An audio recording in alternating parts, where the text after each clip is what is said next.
Que a desescalada sexa por áreas sanitarias e non por provincias. Esta é a proposta defendida pola Xunta de Galicia para o levantamento progresivo do confinamento. Alberto Núñez Feijóo participou onte no 7º encontro telemático entre os presidentes das comunidades autónomas e o seu homólogo estatal. Lo más lógico, si unimos la desescalada a las garantías y a las infraestructuras sanitarias, hagámoslo por áreas sanitarias. Que la metodología gallega va a poner un zoom para distinguir microzonas dentro de estas áreas sanitarias, donde nos parece que puede haber riesgos menores y por lo tanto que se puede abrir de una forma más rápida por sectores. Hay otras zonas donde hay riesgos permanentes, sin duda los riesgos permanentes están en las residencias de tercera edad, en los centros de trabajo muy concurridos, en los colegios, y hay riesgos puntuales que pueden producirse en un ayuntamiento concreto o en una fábrica concreta y que en ese caso tendríamos que actuar.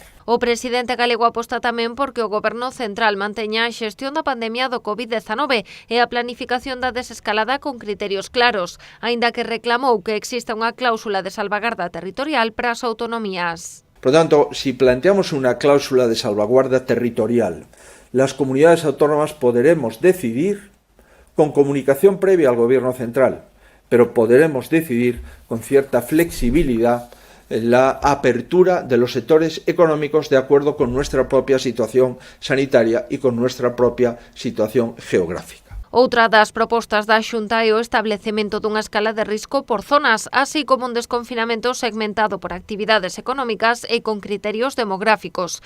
Maiores de 70 anos, de 15 a 69 e os menores de 14, tendo en conta as patoloxías previas. La desescalada ha de ser segura sanitariamente, ha de ser gradual y ha de ser reversible, es decir, dinámica. Si tenemos un brote, si este brote se produce en las próximas semanas, si el brote se produce en otoño, lógicamente tenemos que actuar de forma inmediata.